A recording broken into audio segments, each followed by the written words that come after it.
Hey guys, welcome to yet another session of Henny and Filtered. And today is one of those days where we're only going to be free. We're free talking about anything and everything. So first of all, I want to thank you. If you're new to this channel, please, you can like, subscribe, share with your friends and everyone, and help us to get to a lot of subscribers. I don't know, maybe 1,000, 2,000, a million. 500,000 and 100,000. I mean, I'm glad and I'm thankful for the support that you guys are giving me, even on short notice and all this. But I'm really thankful for you guys by subscribing and sharing with your friends. It's one of the best. So you're probably going to jump straight to not really today's topic, but what we're going to talk about today is relationships. And how it is in Nairobi. Should I give myself as an example or give it as a friend's example? They say you're probably going to start, since you're from your own house, give an example from your own house. So this has to be me particularly, and my friends know about it. Most of them, like most of my friends know about it. They know that when I tend to fall in love, it's one of those stupid things that I tend to do. I don't know how to start or where to start or how to begin or where to begin. But ushaipigwa character development, a proper one. And we're not talking about like you've dated someone the next minute they ghost you, or you've dated someone the next minute they don't want to talk about you, or they don't want to talk to you, or they don't want to introduce you to their friends or whatever. I'm not talking about that. This one is one event that I told myself that if I ever come up with a YouTube channel or a podcast, I'll probably have it as the first story to tell everyone, and this has to be my story. There's this one time, I was just chilling in the house, minding my own business. I think after I finished editing, I decided to go to WhatsApp and to just check a few people's status update. So jokingly, because a lot of people know that I have this sense of sarcasm and joking, and I'm never serious when it comes to some things, joking about relationships and all. So at this one time, I'm sitting in the house, using my phone, checking out WhatsApp and all these kind of status updates for different people and all that. And then something just told me, Angalia, maybe you can find one or two things. So I think at this time I was single, and you know, at that time when you're single, you're just single pringling and you're just all around. You don't care about what you're talking about, or you don't care about anything. So I'm on my phone and trying to check on WhatsApp. I bump into this picture as a status update. So I text this chick and I text her like jokingly, I'll one day become, or I'll one day be your boyfriend in my dreams. I didn't know she'll reply back. And I think that night I just slept, because we had previously communicated, but it wasn't that serious. So I kind of like, when I saw her picture on WhatsApp, I decided to like, yeah, it's been long since I saw this lady. So I'm like, yeah, just joke around and see how it goes. So here I am, texting, hey, I'll become your boyfriend in my dreams, after seeing a picture. She was beautiful, that I can testify, she was. And fast forward, we started talking, we started flirting. As usual, man, you know, when you see that picture of a woman, your mind quickly flies to here, hapa nikipewa. You're trying to picture, if I'm given, will I give it back? The goodies. So I'm like, yeah, it's fine, it's okay. So we started flirting, and at this time I was single, if I may say. I was single, and I was just a free bird. You know, when you're single, you're just a free bird. You don't care about anything and everything, whatever. Like, you can even flirt with chicken, cats, everyone. Like, you can just flirt with anyone. And, you know, men tend to get loose when you flirt back. And that's the reason why I took advantage, that I'm probably going to flirt back and see how it goes.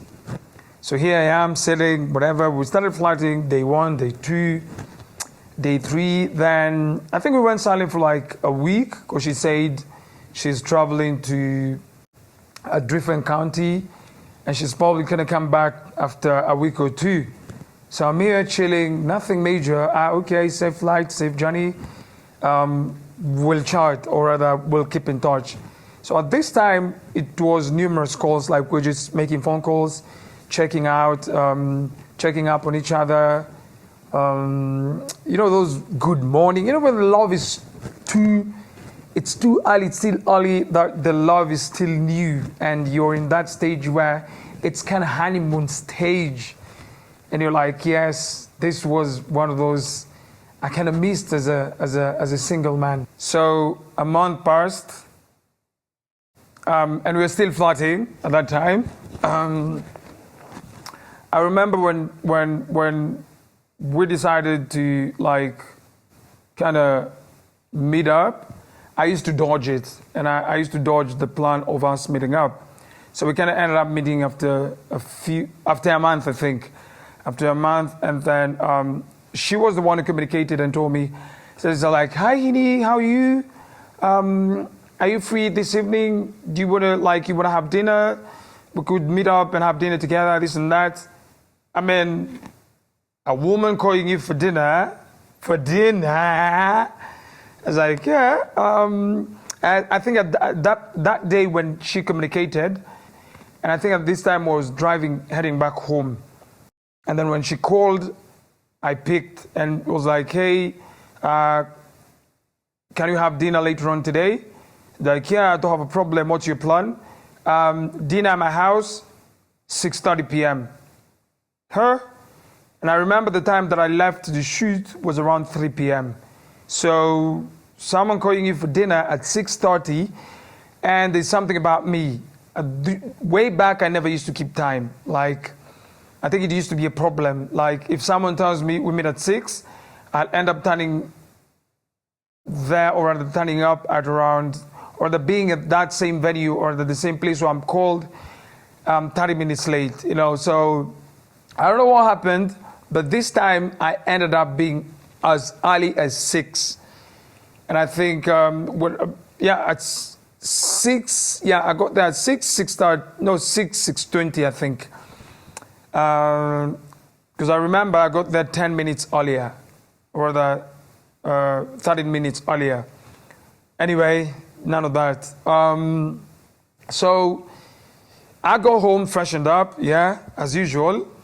I go home freshened up, and I was like, I'm in the bathroom showering, and I'm thinking, why did she call me for this?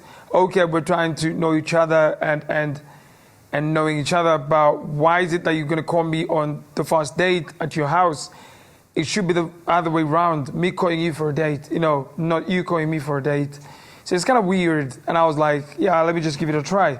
So I knew this is one of those one-night stands, you know, like, yeah, just come, we probably get dicking, and the next minute, you forget about me, I forget about you, and all that. So me being me, I was ready, and I dressed up, like, nice cologne, smelling goody, you know, those, you're smelling good and all that.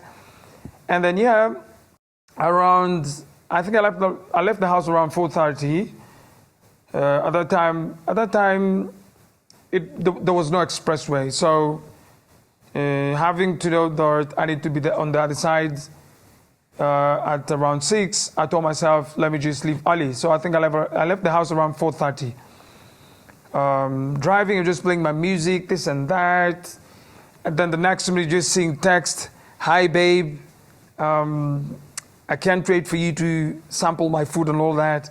That sense of you're happy, you're feeling good, that the woman has cooked for you and the lady has cooked for you, or rather the lady has cooked for you. So, yes, I go here, she sent me a pin to her house and I drove all the way. Get into the house, get into the apartment, I had to ask her for the house number. And she had texted me the house number and this and that. And then, hey, habari askari mzuri, or you're a visitor here? I said, yes, I'm a visitor. And I'm going to so-and-so's house and this and that. So I was like, fine. I entered, I was showed where to park, and I parked and all that, because it was, you enter a neighborhood, and you're like from a place, and then you're given like that kind of parking, because in most apartments, some houses they're only given one parking or that one dedicated parking, and then the others you're parking at the visitors. But this time I was parking in a like reserved parking, and trust me, it's not like I've never experienced that, but it's one of those kind of unique things that I feel like, that gentleman being treated like a gentleman and all that. Yeah, so I decided to go to the house. So at this time, I didn't buy flowers and all, because I didn't want to be all this lovey-dovey. I didn't want to show her that, let me not be all this lovey-dovey and all that. So when I entered the house, I rang the bell, entered the house. House was so clean, so good. And have you entered a house? Have you ever entered someone's house and it's so big, really big and so good? How can I say it? I'm trying to get a word, but the house was just too good. Like those things like too good to be true. Like, is this your house? Is it an Airbnb? Is it, so me being me, I entered, Nikatulia, seen a pressure, entered the house, looked at the house, looked around. So I'm trying to trace I was trying to check if I could see a man's shoe, those manly stuff in that house. It's rare for a woman to invite you to a house. All these women, I think women don't like inviting men to their house because, yes, a house that you don't pay rent, trust me, you don't want to spend. So I'm in the house, I hugged her. Obviously, it was during this coronavirus thing, not necessarily coronavirus, I think it was even before corona, but I was kind of an OCD that if I get to your house, I'll probably wash my hands. And I washed my hands and sat down, and there I am watching YouTube music, putting my favorite songs and all that. I'm good at that time. I'm good. And it's just, yeah, it's fine. So at this time, I was welcomed.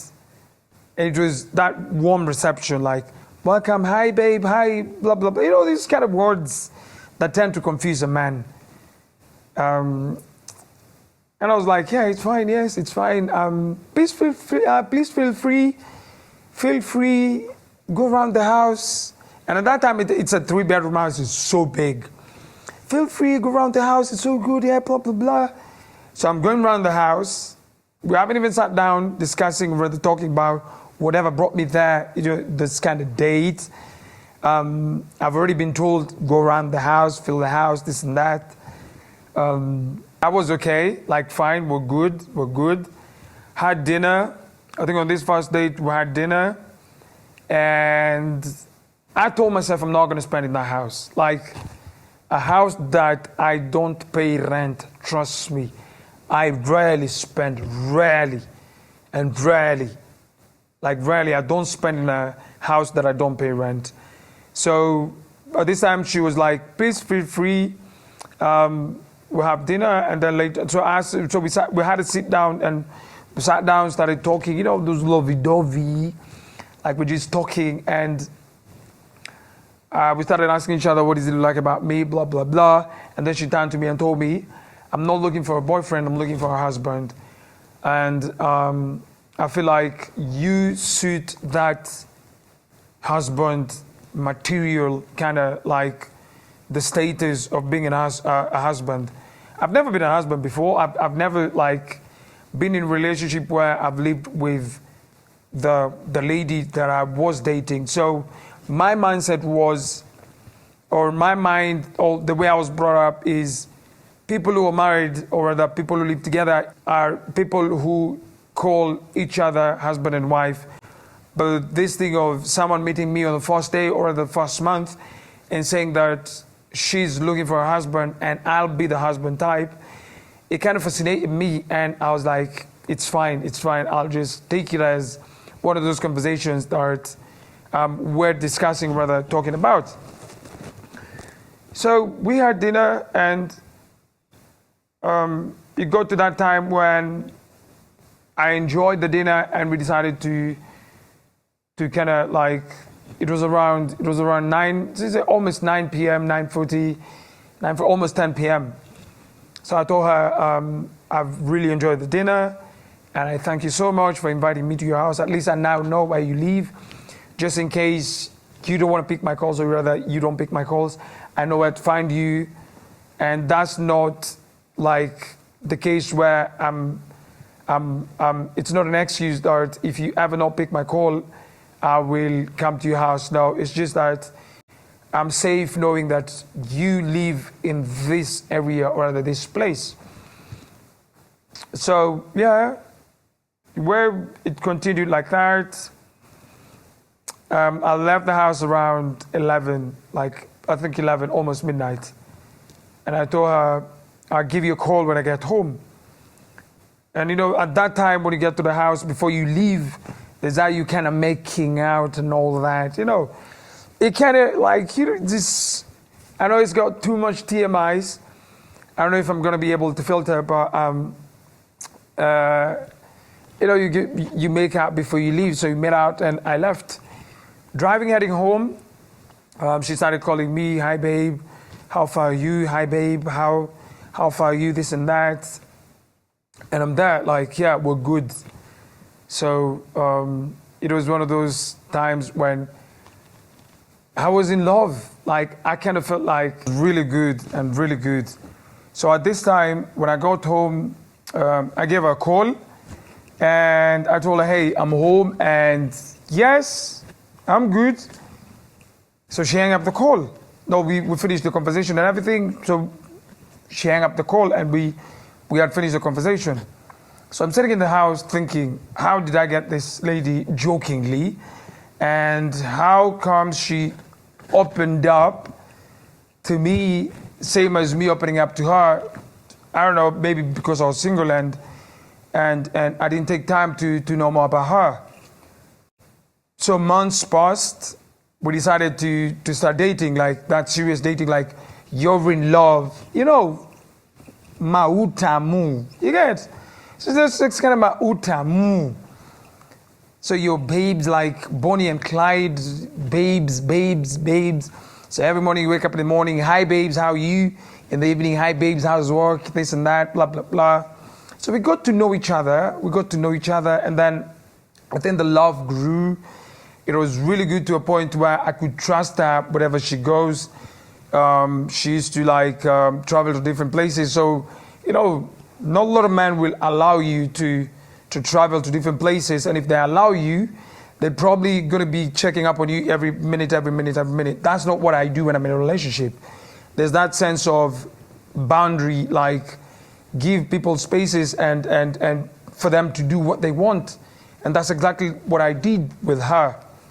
I gave her freedom, I gave her everything. Like, yes, I decided, yes, this is what you wanted, and I'm going to give you everything. So at this time, I'm in love. I don't care about anything anyone tells me about her.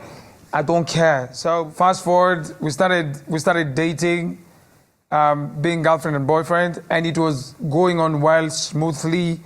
It was smooth sailing. There was no pothole in between. It was just smooth sailing. So I used to give her freedom to do everything that she wanted, and she used to reciprocate the same. But I think for her, she never wanted me to talk to a female, if I may say that. After dating, after like a few months of dating, she'd probably be insecure with me because me being a photographer, dealing with a lot of females, so she'd think that I'm probably flirting with other females. So it was kind of tough, kind of not really tough, but it was one of those like I used to put a boundary when I'm on phone call with a woman or rather with a lady. So I was like, yeah, it's fine, it's for her, but yeah, I'm in a relationship, so I don't care about that. Whatever she says, I'll listen. You know, when you're in love, you tend to become so stupid that there's some things when a man or a woman commands you to do, you don't really like, you don't care, you listen to them and give them that freedom, like, yes, babe, you said this, I'm not going to do it. Babe, you said this, I'm not going to do it. So I was in that state and I was like, yes, it's fine, I'm not going to do this and that. You told me not to talk to other females, so I'm not going to do that. And with her saying that, telling me that I shouldn't communicate to other women or other ladies, I told her I'm a photographer. And she knew that even when she approached me. I'm a photographer. And most of my clients are women. And it was really hard for her to understand this. And it was a bit challenging for me because at one point I would get a call. It was really hard for me to pick it.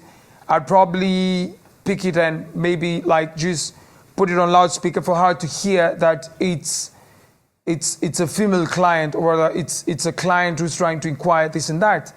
So it ended up being a challenge, and it was hard for me to just wake up and stand my ground and tell her, I'm sorry, I'm not going to do this. So if at all you want me to do this, it has to be like this. So anything she used to tell me, I would abide by her rules. And I don't know, I was blinded by love. Please don't blame me. I was blinded by love. And you can testify if you've ever been in love that if your partner tells you something, you're not able to always you are pinga. You know, you can't tell them that I'm not going to be able to do this. So it ended up being like that, and I gave her that level of respect. I respect you, and I'm not going to flirt around. I'm not going to like dick around, and I'm not going to be around chasing other females. It's just you, and you're the person that I love. So it being that, I decided to just have that level of openness.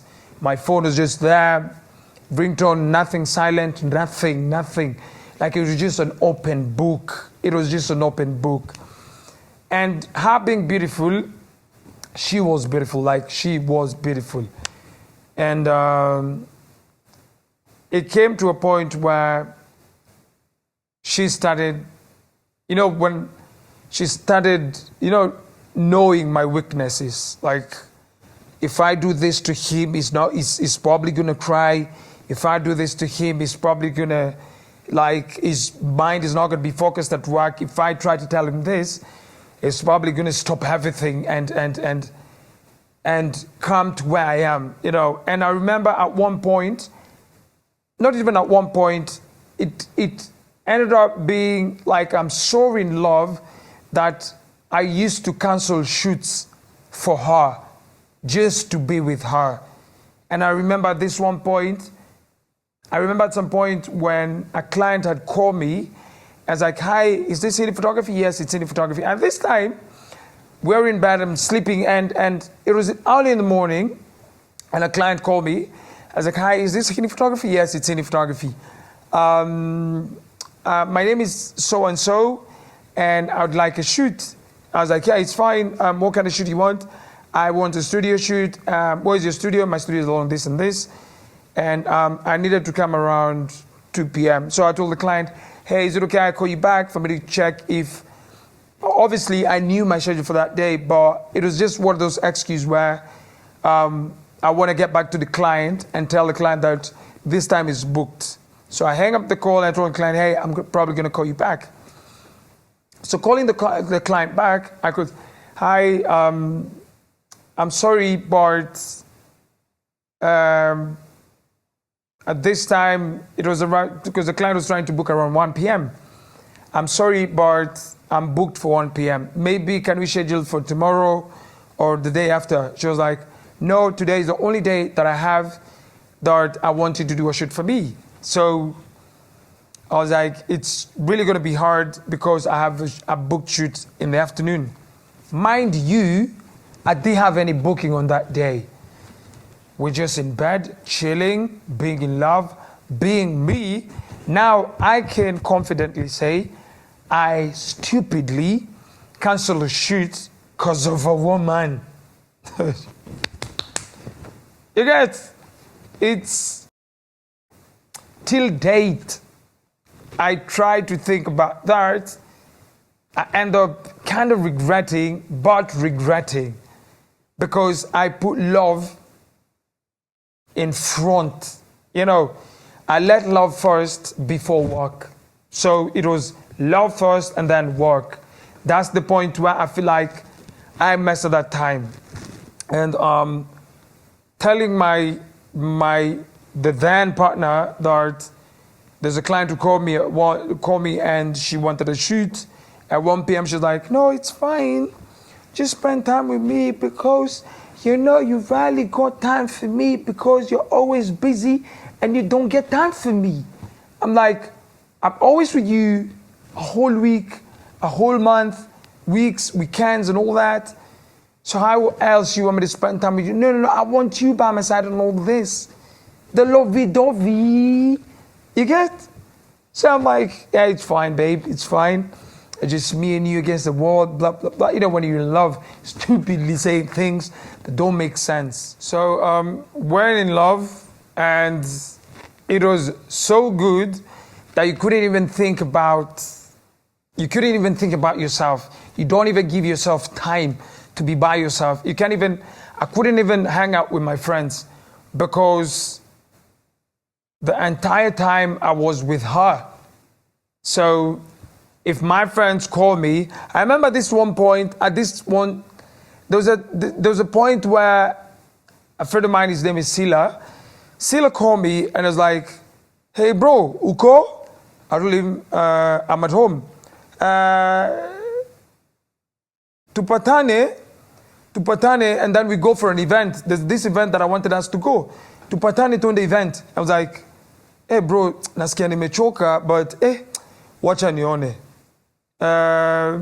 No, Sila's like, yeah, just you can come pick me and then we go together. He's like, no, wacha tu ndakwambia, because it's just one of those, like, you know, you're trying to ignore your friend. It's like, sawa, Sila, I'll give you a call. So Sila hangs up. Sila texts me, hey bro, izao kwani uko? He's like, no, niko home, but nimechill too. You know, like, niko too. So my partner was just there.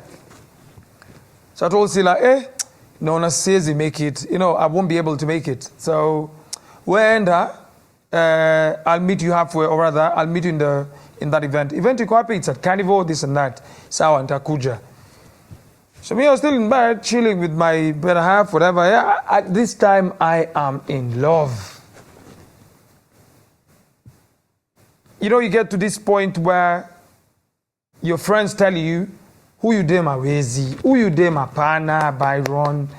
Hili, this woman apana, you can't see anything. Like you're told about, have you ever been in a situation where your partner does something and you're told about the things they did, or rather you're told about the things they're doing, but you brush it off, like you brush it off. I think that was the state that I was in. And I couldn't even think at that time. I was like, yeah, it's fine. Wewe semeni, iyo ni yenyu, me, I don't care about what you guys are telling me, ni sawa. I was like, fine. So moving on, we're in love, nini. I don't see all this. I never saw anything. You know, those kind of red flags, nothing. Because the woman is cooking for you. The woman is kind of like, you go to the house, you're like, you with those small shoppings over there. You know, like, you get these small shoppings and all. How she's doing all this big and all that. Like, you get to her house, she's done all the shoppings. Your house, you've done all the shoppings. Like, hii pesa inatoka wapi? Yes, I'm making money, she's making money. You know, those kind of boss lady moves. So I was like, fine, I'm in love.